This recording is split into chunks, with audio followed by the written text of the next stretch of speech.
Salut à tous, rc.com 83. Donc aujourd'hui, je fais cette vidéo, comme promis depuis un bon moment pour ceux qui suivent, pour présenter mon crawler que j'ai fait moi-même, enfin de crawler de récup, on va dire. Hein, on peut dire que c'est une création, mais on va plus dire que c'est la récup de pièces. Et c'est pas celui-là. Bon, celui-là, pareil pour ceux qui connaissent, ils reconnaîtront. C'est le premier crawler que j'ai eu, le HGP 402. Qui entre parenthèses, bon, encore une fois, je ne conseille pas, pas forcément, on va dire, hein, vous le trouverez en origine RTR, par contre c'est imbattable, c'est dans les 110, 115 euros, voire moins par moment, mais bon, on va dire ça les vaut, quoi, ça vaut pas plus. D'origine, on a tout plastique, amorto plastique, les pneus pas terribles, une visserie, vous allez vous rendre dingue tellement elle est mauvaise, c'est moins de coups de tournevis hexagone, vous foirez tout. C'est spécial, mais on va dire j'ai commencé là-dessus. Et pourquoi je vous remonte celui-là, c'est pour bien vous réexpliquer, ou pour ceux qui arrivent sur la chaîne, voilà, comment j'en suis arrivé au crawler que je vais vous montrer après. Parce qu'en fait, tout a commencé par celui-ci, donc on va enlever la carreau, il n'y en a pas besoin. Voilà. Alors, celui-ci étant le premier crawler, je suis parti sur une idée en tête de l'upgrader au maximum. Donc on a tout en métal, enfin un métal. Oui, c'est du métal, hein, mais je ne saurais pas vous dire quel métal. Ça n'a rien à voir avec l'Axial ou TRX ou quoi que ce soit. On dirait une espèce d'alliage. Assez lourd, mais bon, ça a tenu dans le temps, donc très bien.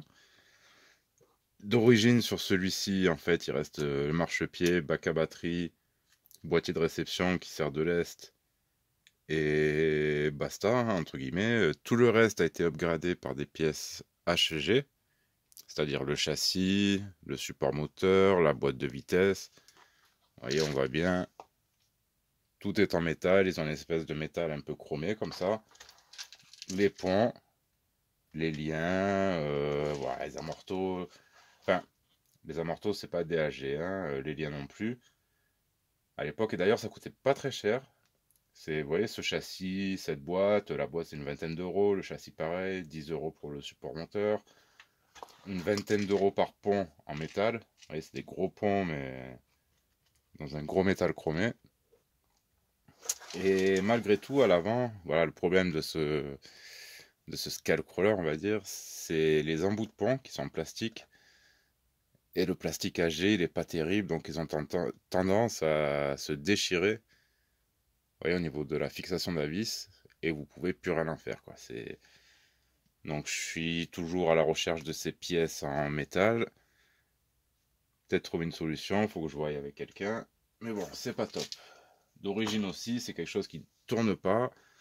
Donc il faut vachement travailler la direction. Ici, bon, c'est encore du fait maison. Vous voyez, la barre Panhard fait maison. Direction, tout, bon, même le pare-choc. Enfin, c'est histoire de s'entraîner, de s'amuser. Mais quand vous regardez les essais sur le petit parcours de la bûche, il s'en sort vraiment pas mal. En fait, c'est quand même un très bon scale, du fait qu'il soit lourd et tout, mais tel qu'il est là, franchement, il pourrait être pas mal, mais à chaque sortie, on a peur de péter les plombs. Enfin bref, c'est quand même pour vous resituer la marque HG en tant que, voilà, scale RTR, c'est plus que moyen. Moi qui critique, enfin qui critique entre guillemets, puisque vu les tarifs et ce qu'on a à côté, DF modèle ou quoi que ce soit, à la base, celui-ci n'arriverait pas à la cheville d'un DF modèle ou d'un Canyon Trail, à cause surtout de son pont à l'avant. Voilà, surtout ce problème de C-hub. Hein. Le C-hub, c'est ce qu'on appelle cette pièce, elle est en C. Ouais, je sais pas si on peut appeler ça le porte-fusée ou bref. Ah, des gros problèmes là-dessus. Donc cette version que j'ai upgradée complètement, donc toute la boîte, tout ça, ça me faisait des pièces. Toutes les pièces sont parties, j'ai refait un autre crawler avec. Cet autre crawler, il m'a servi à remonter le 6.6 HG que j'ai, puisque j'en ai eu deux, un qui a été vendu et un que j'ai remonté par moi-même. Bon, tout ça, c'est du blabla, c'est toute l'histoire hein, de comment j'en suis arrivé à l'autre couleur. Moi aussi, c'est pour vous expliquer un petit peu les HG. Sûr, c'est pas cher, mais voilà quoi, vaut mieux acheter du RGT, qui sera beaucoup plus, comment dire, dans l'air du temps et fiable, comparé à ceci. Bon, maintenant, c'est vrai qu'à part ce système de CU, la machine est plus que correcte et vraiment bien. J'aimerais bien plus rouler avec celui-là, mais je ne peux pas, puisqu'à chaque fois, ça pète au niveau des ponts. Une fois que ce problème sera réglé, ça devrait aller. Donc vous voyez, on a un châssis style Axial ou Traxxas ou autre, hein, ils ont à peu près tous ces mêmes. Sauf que là, c'est vraiment la marque. Enfin, c'est vraiment la marque. C'est vraiment AG qui les fait. À la base, c'est en plastique. C'est un des rares qui est en plastique. Et on a cette forme.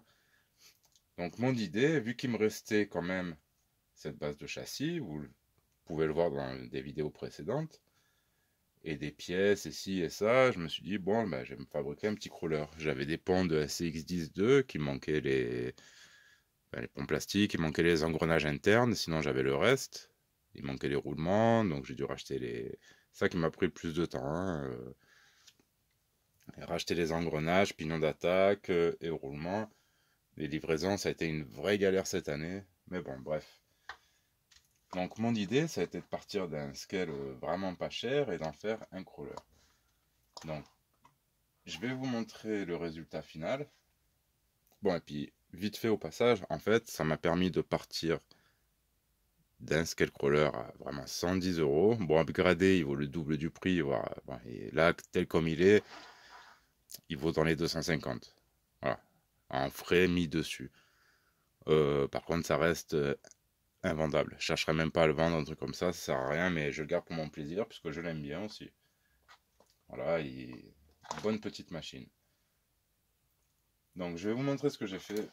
Pareil, attention, ça risque de piquer un peu les yeux, puisque niveau esthétique, c'est pas top. Comme j'ai dit, j'ai fait un crawler. Un crawler Tamiya. Un vrai crawler Tamiya. Et voilà la bête. Alors, je vous le présente, mais j'ai déjà fait la vidéo test. Comme ça va me permettre de vous montrer les différents soucis que j'ai eu déjà à la base. Je vous le représenterai plus tard, plus amélioré, mais il va garder cet aspect. Je vais même garder la carrosserie Tamiya, puisqu'elle est vraiment minimaliste, mais elle protège quand même des projections, des retournements, l'électro, ça protège bien, c'est pas mal. Donc mon idée pour faire un crawler, on le voit très bien devant, ça a été vu que c'est en plastique, c'est hyper facile, puisque pareil, question outils, j'ai beau avoir pas mal de machines, un outillage, ça coûte très cher aussi, je ne suis pas très bien équipé. Alors ce châssis plastique m'a permis de faire ce que je voulais. Donc, il a été coupé à l'avant, ouais, coupé à l'arrière, on va mieux le voir. Bon là, il est pratiquement fonctionnel, je vais vous expliquer pourquoi après. Voilà. Donc l'attache à l'arrière, deux petites vis à l'avant histoire de lever la carrosserie pour avoir accès à la batterie là-bas au fond. Donc je mets des 3000, 3002, 3003, ça passe largement. C'est un bac à batterie de l'élémentaire C qui est livré avec d'origine dessus. Et avec l'élément, vous avez un plus gros bac. Donc sur l'élément, le Trail Runner, j'ai mis un plus gros bac. Et là, il y a un petit bac à batterie. Ici, il y a la boîte de vitesse à courroie que je vous ai présentée. Moteur brochet, vario pareil. Un petit vario. D'ailleurs, peut-être je vais changer, je sais pas. Les amortisseurs, vous les reconnaissez, c'est les amortisseurs qu'il y a sur AliExpress ou sur certains châssis Injora ou Fimonda, qui à la base sont très durs, mais j'ai compris un peu pourquoi. Bon là, comme vous le voyez, il n'y a pas d'huile, hein. Il y en avait, mais elle est partie. Ça fait que ça rebondit un petit peu. Voilà, donc je continue sur les modifs châssis. Déjà, comme vous le voyez, j'ai coupé aussi à l'arrière au niveau des amortisseurs, ce qui me libère les débattements pour les ponts.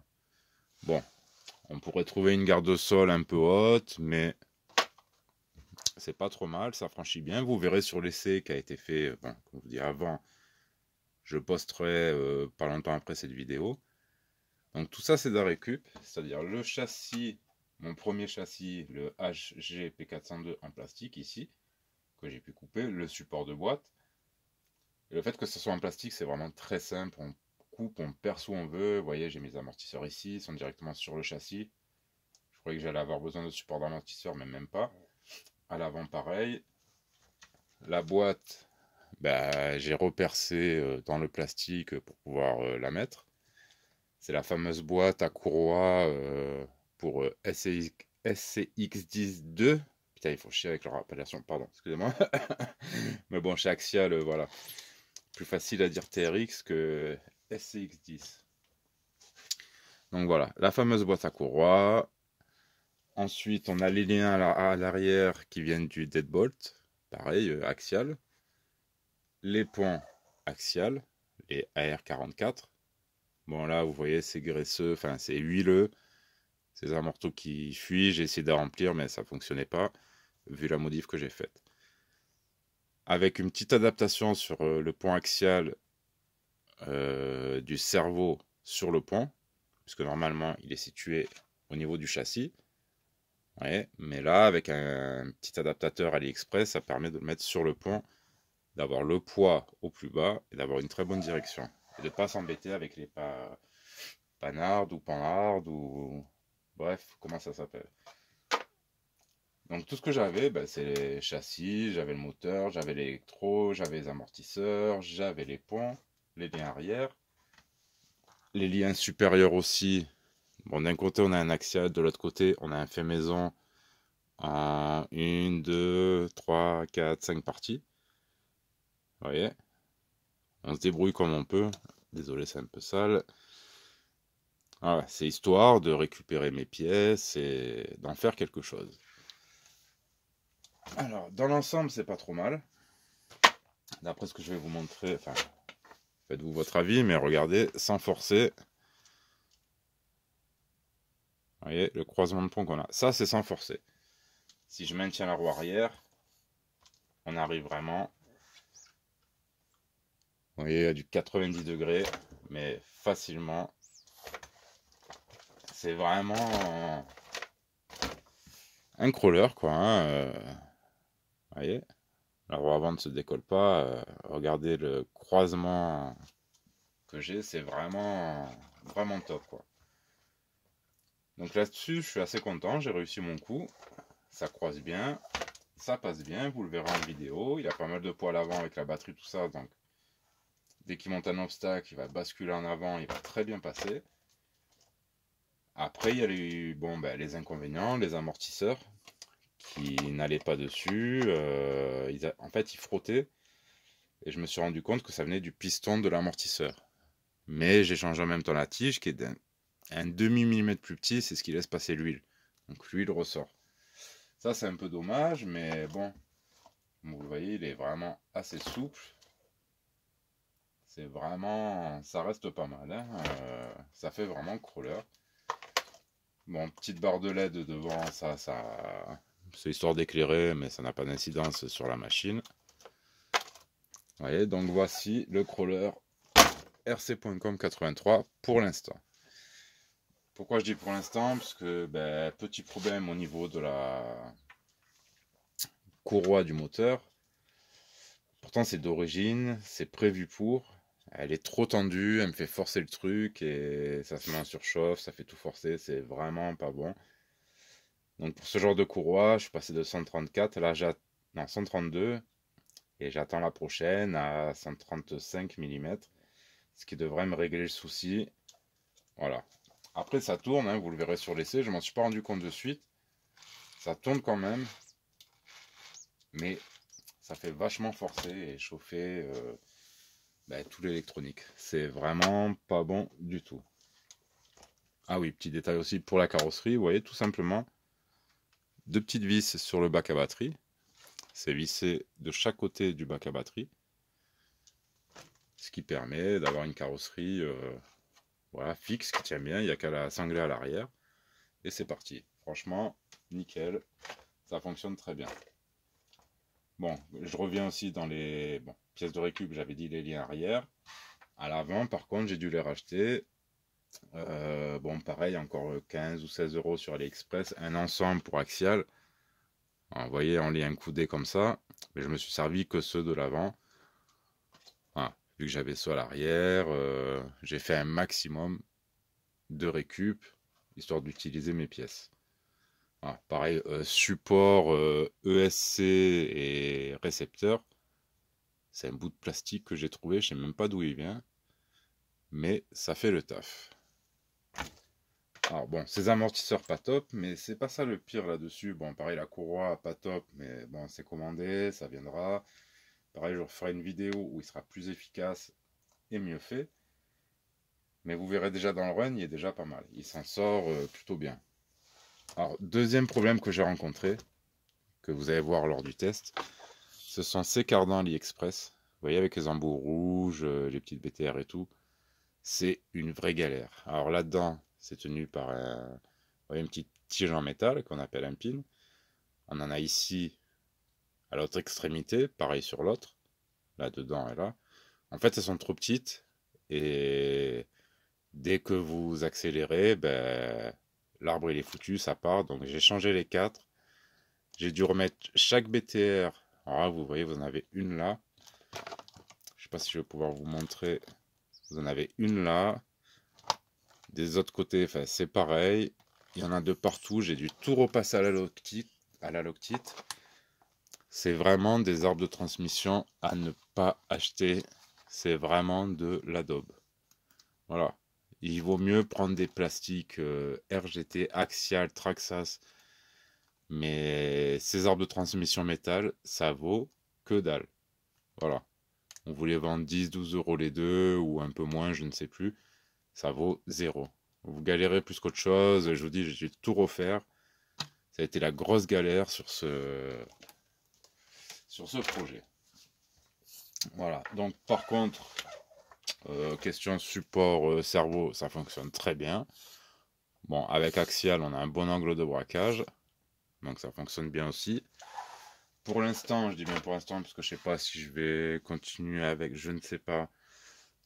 Il a aussi un overdrive, comme l'autre Axial, de 20%, voilà, à l'avant. Donc ça devrait être pas mal. Voilà, dans l'ensemble, bon, c'est pas très joli, mais c'est minimaliste. Et comme je vous dis, ça fonctionne très bien. Comme vous voyez, le fait de ne pas avoir d'huile, quand on arrive au point de rupture, hop, le crawler est éjecté. Ça, l'huile, ça vous le limite un petit peu. Bon, là, vu que c'est de la récup, c'est des amortos, comme je vous dis, bas de gamme, puisque j'avais des amortos TRX, mais c'est parti sur châssis Fimanda. Voilà, c'est de la récup, mais au final, je pense que ça va être quelque chose qui va être assez efficace. Voilà, bon, vous le voyez de l'avant, on dirait une petite sauterelle ou un petit scarabée. Mais bon, c'est un peu vilain, mais ça me plaît quand même. Pareil, on est un peu haut par rapport à la garde au sol, mais vu qu'il va faire de la caillasse, ça pourrait être un avantage. Du moment que j'ai bien le poids en bas. Pour le test, il était équipé des Louise CR Champ, qui sont pas mal du tout, mais pareil, il faut que je les teste vraiment sur le rocher. Mais j'en suis assez satisfait. Donc voilà, pour le premier, on va dire un premier jet, comme pour un peintre, hein, c'est le premier jet du crawler fait maison, on va dire. Ça marche déjà assez bien.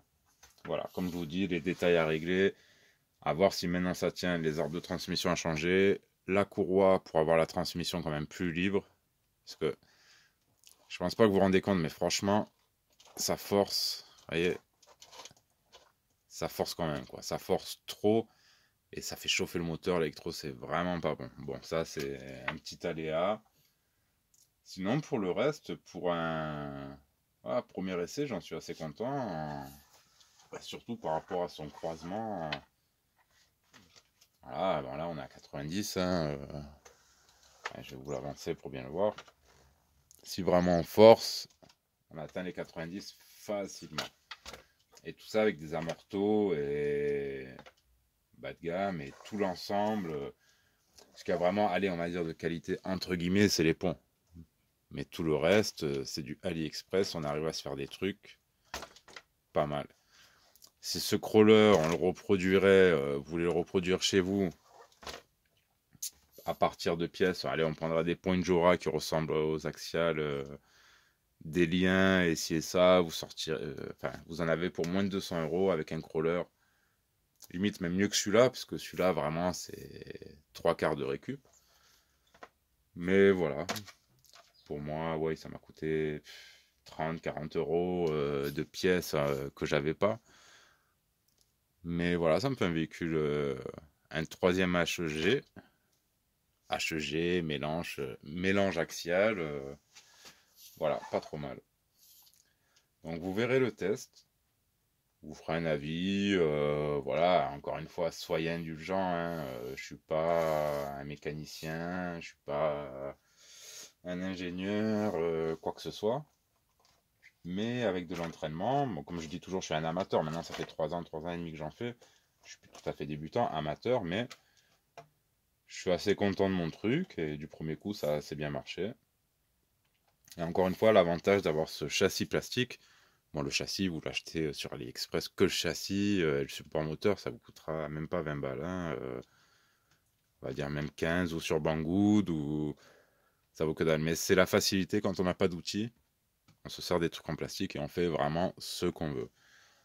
Je sais très bien qu'il y a d'autres systèmes, il y a d'autres méthodes, mais là, bon, je me suis servi de mes connaissances et j'en suis arrivé à ça et j'en suis assez content pour l'instant, même si, excusez-moi, même s'il ne sera pas vraiment en fonction tout de suite, tout de suite. On va attendre la courroie, je vais essayer de revoir un peu ses amortisseurs, peut-être le rabaisser un peu, on verra. La carreau, ça restera ça. Donc encore une fois, c'est pas génial. Mi-scarabée, mi-coccinelle, il est où le cucu, il est où la tétette, mais vous verrez que dans le test, il se débrouille assez bien. Puis l'essentiel, voilà, c'est d'être au moins moyennement content de ce qu'on a fait. Et c'est le cas pour moi, j'en suis assez satisfait. Et j'ai hâte qu'il soit vraiment fini. Vous voyez, on est vraiment dans l'esprit crawler. Ce qu'on peut pas faire en scale, hein, vu que le châssis il arrive au-dessus du pont. Vous voyez, le P402, on a le châssis jusque là. On lève un peu, on ne pourra jamais arriver au 90. Et ce qui est normal, c'est... Bon, pour moi, Scale Crawler, c'est un peu pareil, mais c'est quand même... Ça reste un peu différent comme discipline, c'est sûr. Voilà, il y a quand même des différences. Mais sur la chaîne, je me prends pas la tête. On appelle tout crawler et basta. Oui, je vais dire de temps en temps scale crawler, des scrallers, comme je dirais. Voilà, pas chipoter sur les mots, c'est pas le but. Le but, c'est de vous faire découvrir des choses, de vous montrer qu'on peut faire tout avec n'importe quoi, et même avec un minimum de budget, on peut faire des trucs efficaces. Et je pense que celui-ci sera efficace. Voilà. Sur ce, je vous invite à voir le test et les vidéos précédentes sur la boîte à courroie, sur le début du châssis. Regardez les tests, faites-vous un avis, et plus tard, il y aura de meilleures vidéos sur cet engin. Parce que celui-là, ça va être vraiment le crawler de la chaîne.